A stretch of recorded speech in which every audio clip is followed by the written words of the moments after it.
Easy E, how are we? Seán E, what's happening? You know what I'm going to do? I'm going to break protocol completely on this and do something that I haven't had reason to bring this up in 2.5 years doing this. Not 2.5 years. How many years? It is 2.5 years doing this podcast. I've never really brought it up. I've hinted at it a couple of times, a few selfies, but I haven't really got to say this since I was 7 years old, and I'm going to alienate a lot of people because either they don't care or there's actually a small portion that do care, but I'm going to call them they don't care too much. They would have 10 years ago when they're doing well. But for the first time since 1995, Aston Villa beat Man United 3-1 at home, and I'm very happy. We kicked off with some sports. It's still on team, right? I actually got a good giggle out of that. I was just watching the results coming up, and I kind of had a peg in my head that Villa lost, and then I was saying, so they do this thing of the psychology of it, and they spell the word like mistake, but they put the letters all jumbled up. Like my brain already went, United won 3-1. I was keeping up when I saw a full time. I thought the same thing. the results were jumbled up, but the result was still the same in my head. And then I was like, hang on a minute. Wait a minute. Those are fake numbers. But, those are fake numbers. That's not right. And then, so I was quite shocked. The mighty Villa do this. United and Liverpool won. They beat good teams. They go out and lose to a relegation team now next week. But, all is good in the world of soccer balls. Exactly. All is good in the world of soccer ball, which means all is good with both of us. So this is it's going to be a real happy and upbeat of the Any Given Runday podcast, because how can I not such good mood after that? And with that said, we're going to go straight into the intro music of this week's episode of the Any Given Runday podcast. Let's go.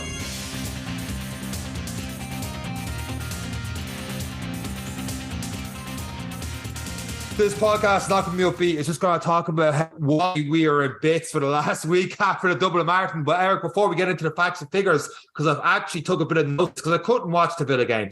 I hadn't got a stream for it really, but I'm going to say it's because I was doing so much prep for this podcast, which is also true. So I didn't watch the Villa game. I took all these notes and stuff. Before I get into the whole science stuff behind it and why things are certain ways right now, how's your body feeling?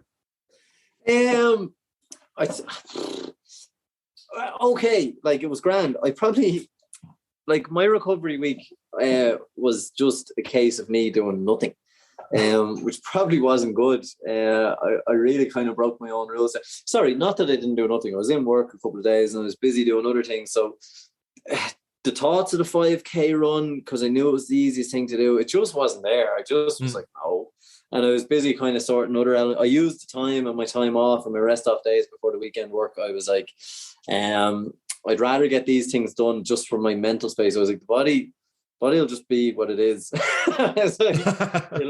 It'll recover it, but it definitely did need it. So I come into work. I'm on for the 4-day start Saturday.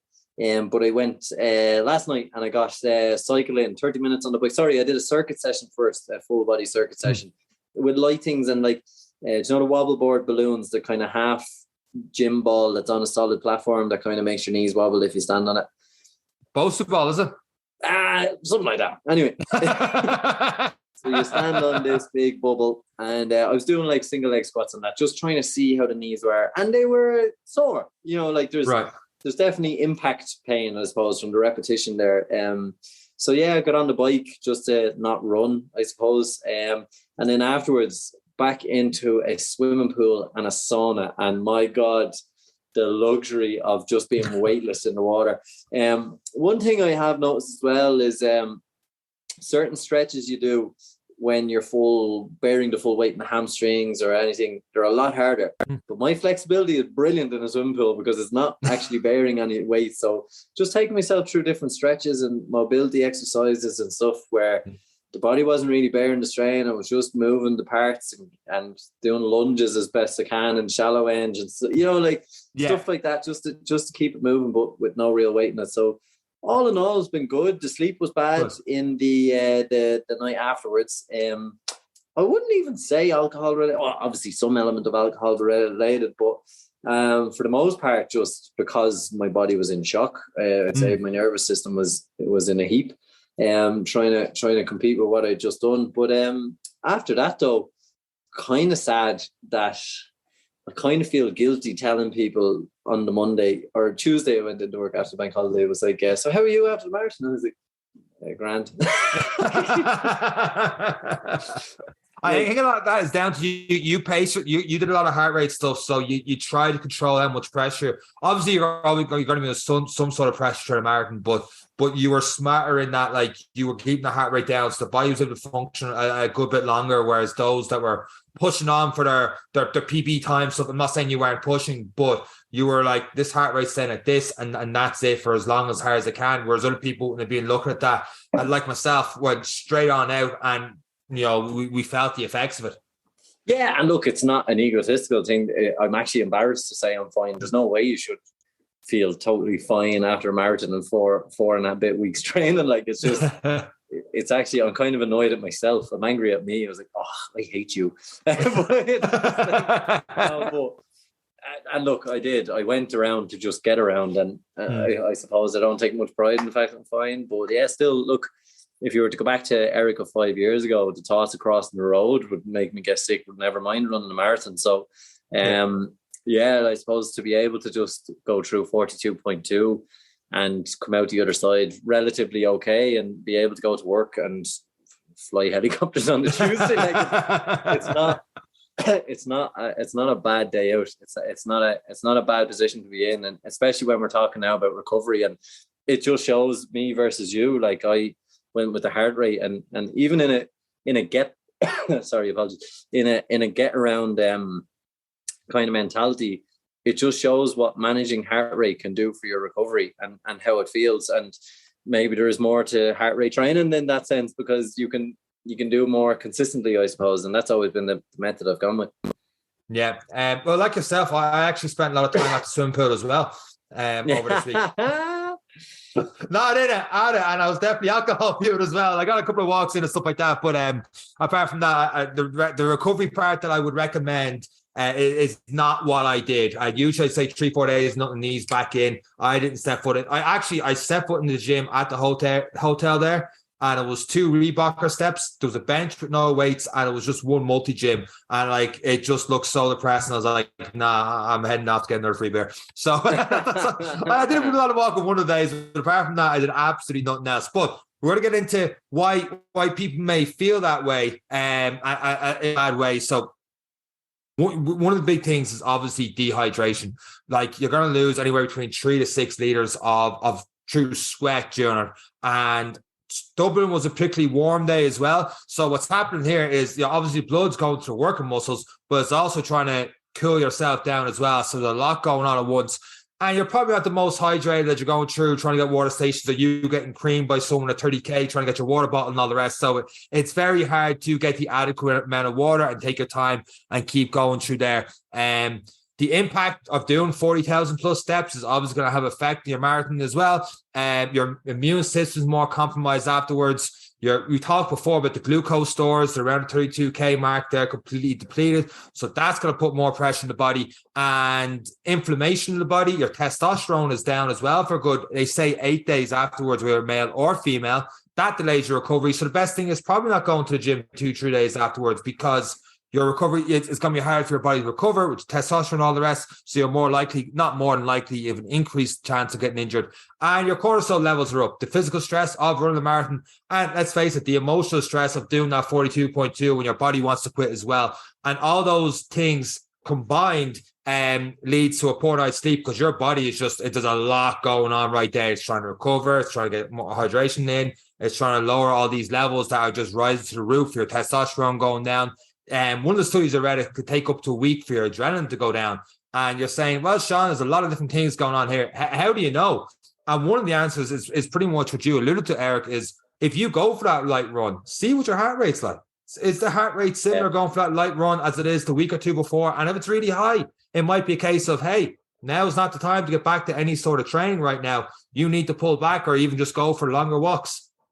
Yeah, and I would 100% agree. Like, it's, for those who haven't done one, you might even feel, if you do a heavy day and then walk up the stairs the next day, and when you get to the top, you're like, Jesus, I'm supposed to be fitter. Like, it's, I definitely found that, like, it's because we live in the first floor apartment, but there's 15, 16 steps or whatever it is up to the apartment. And like, even on Tuesday evening, I was like, by the time I got to the top of it, the heart rate spiking. It definitely felt like I was starting to learn how to run again. It was like it didn't matter what you did, the heart rate was going to 140 as a standard. No matter if you lifted up your phone, it was like stood up, the heart rate was going there. And that's where it was going to stay before you did anything, you know. So it's definitely noticeable for me. And I felt great afterwards, but the slightest bit of exercise or the warmer day, and just on that point as well, it was a warmer day. I think it was 15 degrees. There's Spaniards listening to this now going, what is wrong with these people? 15-degree marathon.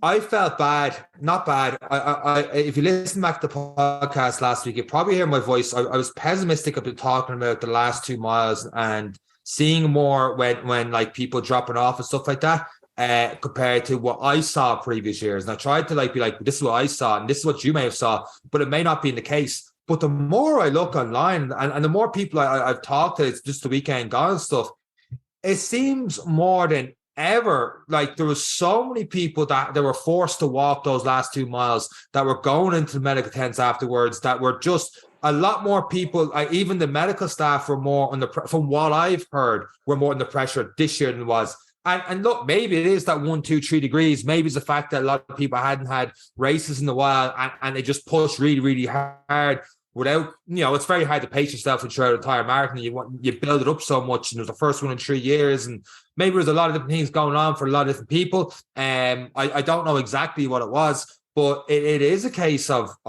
well, not it is a case, but it does seem a case that a lot more people struggled here than what we would have seen in the last couple of years. Or maybe it's just a case of they'd signed up in 2019, 2020, and they hadn't done the training. Or I say that knowing that, hey, full well, I was in a bad way when I finished. I was in the toilet and toners, dry heaving. I thought I was going to get sick everywhere last half hour or so afterwards. So I'm not saying that as if like other people like that and me and you were grand. Hey, I was in a bad way as well.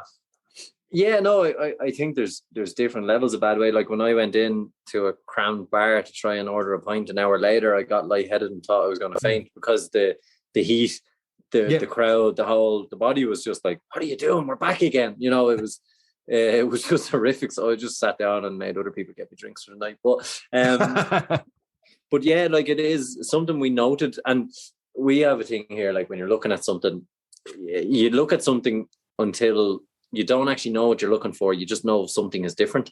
And that's what I would say with the marathon. We've done it. We've had a bad one. We've had a good one. You've done an extra one. I've been at the finish line, not running and running. And when you're looking at a picture and you're like, there's something wrong with this picture. And for me, it was the bodies everywhere. And it is something. And there is that, there's this thing as well. And I know we've kind of alluded to it called the hunger knock, but basically when you haven't eaten enough, and your body runs out of fuel, but you just keep pushing and pushing and pushing. Eventually, till you get to this stage where you just knock. There's nothing you can do about it. Your body just says, okay, we'll do it for you. And that's the end of you. You just tip over. And a lot of people seem to have got to that stage. So yeah, heat could be one. It was noticeably warmer through the Phoenix Park was one thing I noticed. It was and a lack of wind. I know we don't want the wind, but cool breeze can do a lot for helping the body cool down. So with no breeze, with the extra bit of heat, a lot of people are sweating, that you said there, 3 to 6 liters. They're trending towards the 6 if there's no breeze to help them cool down as well. So difficult to put your finger on it. It's hard to know. I couldn't tell you, but definitely it was one thing I 100% noticed. Or maybe it was just because this year I was still running and not walking that I noticed everyone else walking. I don't know, but it's I definitely had the capacity to take it in, and it was just one of those things that just didn't look right. But just on that, like I do find as well, we talked about stresses. For me, the swimming pool is king. I did get to the pool to just put my body into it. I didn't train. I wouldn't call it training, but just to get into the pool. Just to that weightlessness, that feeling of just being light, particularly on the legs, I just found really refreshing, because I hadn't even got the energy to do a foam rolling session. I was just, the massage gun was great. I have to say, it was just lazy. It was put on the telly. I had so many big feeds over the week, but the massage gun was great because it was lazy. But I had someone ask me about the compression boots. Oh, do you know much about them? No. I only know of what we did in when we were at the Adult Expo in the first year, and I've seen them. I haven't read into them. I've only used them those one or two times. One time I used them there. No, I don't know enough to have a proper opinion to put on the podcast, if I'm honest with you. Yeah, no, I haven't read much into them, but this is the discussion they have. And I hope people get back to us, because John, the best thing about the podcast is we'll say something and someone will correct us and then we know. So I'm going to just say stuff. Yeah. Okay, shoot. But someone said that after the marathon, put on the boots. I think it could have been Marky. I replied to his comments about them, and I was like, something about they're not worth the money or whatever it was. But then I ended up having further discussion with others about them. Others have them, others don't. And they were like, after the marathon, would you put on the boots, or would you think about buying the boots and stuff? And I was kind of like, well, no, I probably wouldn't, because I wouldn't justify the money, because one, I have the massage gun, and then the idea, I imagine, and I haven't read anything, I'm just going to guess, the idea of the compression, like anything, let's take a blood pressure thing, it puts a pressure on an area. One, take a reading, you can push the blood back from the feet back towards the heart. I imagine that's what it's trying to do by the slight tension on the muscles squeezing up. Whereas for me, I just lay on the couch and elevate my feet above my head and use the massage gun. So I'm guessing there's something to the compression, the tightness and the releasing and everything else. There's not much massage there. There's not much, movement of lactic acid. I'm trying to figure out what it is. But for me, sticking my legs above my head and just licking an ice cream was like, do you know how many ice creams I could buy for the €1,000 some people want for them compression boots? Yeah, but like even the massage gun won't put enough pressure on you that a human would. So like them and the boots is not the exact same thing. And I do realize I'm talking about this, and I kind of half recommend in the top 10 tips to have the compression shorts on, the long bottoms, compressing bottoms, to have a small bit of that. Like I think it can go a little bit of the way, especially I did read before massage gun. If you have it near like ligaments for like 5 to 10 minutes, it can help increase blood flow around there. I read one kind of study, and it's annoying me. Like I can't remember exactly what that is, because I remember talking to someone else who doesn't believe him at all. But I do think whatever you're doing, if you constantly do it, whether the science says it helps or not, if you do it enough and you feel better enough afterwards, that regardless, it can be a good thing. Now, compression boots are like 600, 700, 800 quid. Is a lot of money for that. But hey, people could be listening to the two of us talking about massage guns and go, well, they're just as bad, because they do the same thing, where at least the compression wraps around the entire legs. So I don't know is the answer to it. I find it hard spending that much in that, when usually choice is either, hey, spend money on that or spend money on 4. You might even get 4 pairs of runners at this day and age for that, kind of way. But that would be 4 pairs would last me a full 12 months if I program my season right. Now, don't get me wrong. I've given an opinion. I've worn them once. We were 10 minutes and we had a pair of jeans on and we were half cut as well. But like, I just want one of these companies to just give me the boots, and then I'll do a proper review. Well,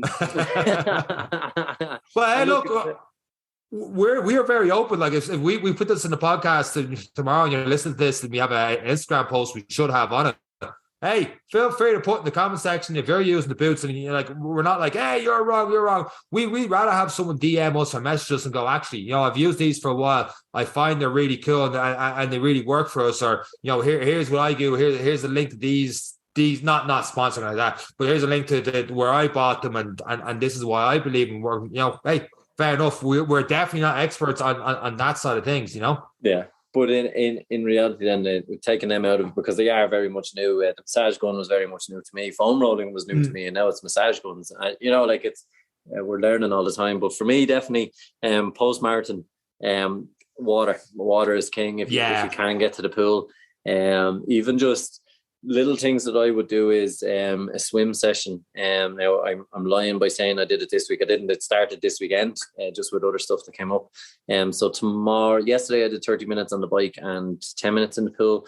And by pool session, I literally kicked my way down the pool for 20 meters, one length, and stood at the other side for 4 or 5 minutes, and then kicked my way, just small leg movements. Not so concerned about the upper body. It was all just about the legs and just starting to get them moving again. And kind of did a kick that's not really great for swimmers, where I was bending the knees a little bit in the kick. Could you? Yeah. Bend knees, just to kind of get them used to bending again without the resistance on it. Now, tomorrow when I go back into the pool, I'll go for the 250, 500 meter stuff, just getting into that. There'll be another cycle as well. I won't run until probably Thursday evening. I'll get a light run in before the event on Saturday. Yeah, I did a light run today. I did feel like the heart rate was a little higher than normal. I didn't feel great, but like I felt okay. I got through it, but my God, let's ease back in. If you are listening to this, I suppose, if you're listening to this stage, hopefully still, a few general guidelines I found in this. There's a few things I'm not too sure I totally agree on. One that kept popping up was recovery before you go back full steam ahead. So it wasn't like you could still do light runs and different sessions like that, but it was like before you go back into a full training plan or intervals, anything was rest 1 day per race mile you do. So in this case, it'd be 26 days to fully recover from the marathon, do hard training sessions, stuff like that again. Now, to me, that seems a bit high because like there's some studies that are like, hey, muscle damage could last up to 2 weeks afterwards. Some actually did say close to 4 weeks for full body recovery after marathon. Or one thing you can do to that, I suppose, is like a reverse taper. So like you're obviously eased up the week up to the marathon, but ease up the week afterwards and then ease a small bit more. And then by your third, fourth week, you're back into your full training, adding a small bit each time. Pretty much like you did with the bike there. Just even, 30 minutes in there. You're not putting much weight in the legs and stuff like that. And then away you go from there. Yeah, like I think it's a lot of these would be coming from, and this is just my view, it's not a study, but a lot of these are coming from the background of running. They assume that all you will do is run. Like your recovery for a marathon, would it be going out running? I think you felt the effects of running a marathon as well as an 80k, and I think your body started to show you that maybe you're not quite peak just at Dublin. I think you did a fantastic time, but I think you're probably tired now. Would you agree? Yeah. So, and that's just in the running element, and rightly so. You've done a hell of a lot in a short space, particularly 80k to a marathon. Like the week, was it a week between the marathon and the 80k? Yeah, I did the 80k. So 120k in a week, and then you had a 4 week break. And probably too short a gap to be going for PBs. And that's it. If you were to think about it in terms of recovery and what we just read out there, they reckon 3 to 4 months. However, if we were to get you on the bike a little bit more, we're getting you doing other things, you could have given the legs a break, but still maintained a lot of that cardio fitness. But you've done a lot of muscular endurance from all the strength and conditioning you're doing as well. So your body as a machine is working fantastically. Mechanically, you can get around. And then it's just a case of how tired are you. And that's kind of the attitude I like to take with it. When the marathon is done for me, Seat to Summit is always the last event. And then after that, I kind of go lazy until February. But this year, we're not going to do that. For me now, it's back into the swimming pool, back onto the bike. And I'm going to take the pressure off the knees. And this is where we're going to get into 5K, 10K, PB timings-ish. A lot of people kind of say, I don't have time over Christmas. But if there's one thing I've learned over many years of saying I don't have time over Christmas, if there's one time I have time to train, it's actually over Christmas. The only thing about it is it's miserable. And what I would say to people coming to the end of the year in terms of their training and what they're trying to do is don't wait till January to start because it's too late. You actually do have the time over Christmas. Like Christmas Day, there's no reason why kids, whatever you're doing, you can get your 20-minute run in, to ease into the dinner, the Stephen's Day. You might find that time, but I find I have a lot of time. Like Christmas Day, and that's just my personal situation at the minute. But like from 9 o'clock till 3 o'clock, it's like, well, what am I doing? There's plenty of time. But the shorter, sharper stuff, especially when the weather is miserable, being aiming for a 5K, 10K. If you're going for a 5K PB by January, you're doing 5 to 10, maybe 12K would be your longest run on a Sunday. So you're guaranteeing you're only going into the misery for a half hour, maybe a little bit more. And then working on the strength and conditioning element, which will keep you indoors. Maybe look at a 3-month gym membership to get you over the next period into February, which will give you access to a swimming pool. A sauna is phenomenal. And personally, again, I just find it just helps the heart rate. It helps me monitor the heart rate, maintain heart rates when I'm on runs and stuff, because exposure to it. Like last night I did 10 minutes and I was feeling it. Tomorrow I'll do 15 until I get up to my 30 minutes again. And I just find it really helps overall fitness, and might be proven. But for me, I think once I can sustain that for 30 minutes, a run in the cold is not so bad as well. It's just another mental thing. So they're my plans. I know that wasn't the aim of the podcast about recovery and what you do, but when you talk about training for marathons, I haven't mentioned once a long run, really, or mentioned a marathon. It's going to be cycling, swimming, sitting on my arse in a sauna. It's going to be a 5K run here and there, but a bit quicker. But I won't be doing much long runs until probably February, I'd say. Maybe a couple over the winter period. Maybe the Art O'Neill. I didn't get it, but we'll talk about it later. But it's, but yeah, for me now it'd be switching into the shorter, sharper stuff, but longer on bikes, longer in pool. Well, I suppose that's one thing to get into now, because you could really go one or two ways right now. You've built up the marathon, you've built up this big goal. For a lot of people, the 16-week training plan, some 20-week training plan. I know for myself, it was pretty much a 12-month training plan in terms of all the different goals I had from when I did thoroughbred, and I was very unhappy with how I did mentally and physically on that day, and all the events led to Dublin. It's very easy to switch off now and go, hey, mission accomplished, I did that. And, for some people, they can do that, and great, fair play. But we're like, how long to get back onto the wagon until you go again? Like, do you book something, March or April next year? So you go give yourself a month or two break, go right back into it. And it could be like, hey, you're very tired and sore right now. You do need those 2-3 weeks away from running. But that doesn't mean you can't do a small bit, like you said, on the bike, or maybe you want to do like what I did last year. Was I did a lot more in the gym, so I put on a look a bit more muscle. I do have on my Instagram stories. I know I made a big jump from October to January. Instagram the page. Sorry, I made. I think I put an extra 2 to 3 kilo on in those 3 months because I just focused just a lot more on hypertrophy and stuff like that, with a small bit of running here and there. Whereas this year, you alluded to the Art O'Neill. I'm very fortunate to be in the lottery for that, so I will be keeping up the run a bit, but I will be also doing a small bit of, I was going to say cycling, but the weather, I'm not too sure, so I do have to plan that out a little bit more. But before all that, I've got Run the Line in 2 weeks, so that's the goal from there. But I will be doing shorter stuff myself, but it's nice to have something. My point is, it's nice to have something after the marathon. You go, you know what, this still keeps me focused to do something. It doesn't have to be intense. Like if you want to take the whole 1 day per race per mile, not do anything intense for 26 days, doesn't mean, and that doesn't mean either that you don't train for 26 days. There's still stuff you can do, keep yourself going mentally really, as well as physically. Yeah, and like one thing I'm going to do this year, and I was trying to think for a long time, and we've been running our little thing now for 2 and a bit years, but every year we say new year, new me, all that, the New Year's resolutions. And what I'm going to try and do over the next 8 weeks is try and present myself a different version by January 1st. Right. So using the Christmas period and the next 8 weeks to be disciplined, to be consistent, not to be perfect, to just be consistent, enjoy the food, enjoy the drink, but train. And when it gets to January 1st, I have the choice to maintain a new me or, it'd be the same old me, but the choice is there. But I think if you think about the Christmas period as an opportunity to present yourself a new person in January, like if you use the next 2 months, November into December, it's 8 weeks. It's a lot of time until the new year, new you. But if you can work on the consistency over the next 8 weeks, you can present yourself an option of, do you keep this going? You have the habits. You've got through the hardest period of parties, alcohol, sweets, you name it, food in general. And you've presented yourself, like you said, you put on 2 to 3 kilos of muscle mass.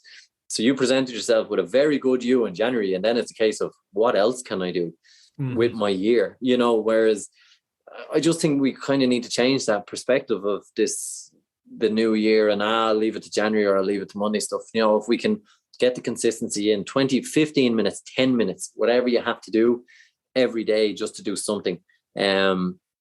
And to get to that. And that's my goal. My goal is to get through the Christmas period, and on the first day of January, maybe take a little break and decide what I'm going to be for the year, I suppose. And it's just that element of, if I can frame people's, especially who haven't done it, come out of the marathon and go, right, that's me done till February, March, April. I'm not touching the thing till my next 16-week program. But to be honest, I end up feeling shit about myself. I end up hating myself. I end up putting on weight in places I don't want to. I feel fat and low self-esteem. Like, everything comes with that. You know, you can't, going from that running high. And the reason I'm saying it is as well, that, you know, we talk about the Movember and stuff, but particularly for blokes, when you go from something of that physical achievement to go and become a fat shit by January is not a good feeling. And I've done it. No. And then it's really hard to take your fat shit self and try and turn it into a marathon running machine. And then you're going at your 6:30 pace at a heart rate of 180. And you're like, I used to be able to run 4:30s for a marathon. So that's my point here is, you know, whether you've done the marathon and you're one and done, that's fine. And you can blend back into your normal routine. That's fine. If you've developed a bug for it and you like it, or you've used it as a stepping stone to become a different version of yourself, you've probably lost some weight and you're liking what you're getting into. I would use these periods now to build on consistency, because the consistency of it is not about doing 4-hour runs. It's about doing 15 minutes every day. And if you can show up every day for 15 minutes, you will transform a lifestyle. And that's one thing that I'm fed up, me personally, doing the yo-yo of absolute brilliance to fat shit. And it has so much more effects on everything else: relationships, work life balance, tiredness, fatigue, motivation. And I'm always, when I cross the marathon finish line, I'll take on the world. January 17th, I'm like, tomorrow. And there's another takeaway. So, and I know we started this on recovery, but I do think we're talking about goal setting. And you kind of have to be realistic. If you've come through the marathon and you've come through something big, it's time to start thinking what you want to do. And not just event wise. It's like, what do you want to do? It's a lifestyle choice now. You've made a lifestyle choice for 20 odd weeks. Now you kind of have to decide, is that a life you want to live? Or, because the fall down from it is very difficult. 100%. I mean, do you go faster or do you go longer, supposing the runs? And I've decided to go longer. But like some people, hey, there's, like I've said before in this podcast, that how many times my hardest race, although last Sunday was up there, if not the hardest one, but except for the last Sunday, my hardest race is 5Ks. Absolutely hate them. I will push one day to the sub 20, but that there's nothing at all wrong with, hey, 5Ks, 10Ks, that's what you do. That's what you're going to work hard at. And we're going to see your progress. That's going to give you the goals to keep on going. I do think, I know you've said there the recovery and the goal setting are two separate, but for me, it's the mental recovery at the end of a marathon, because you, like you said, on that high you are on that Sunday, and all of a sudden, you know, even the Monday, and people are congratulating you and all the rest, and you're getting your Facebook, your Instagram messages. But at the end of the week, it's right back down again. It's like, now what?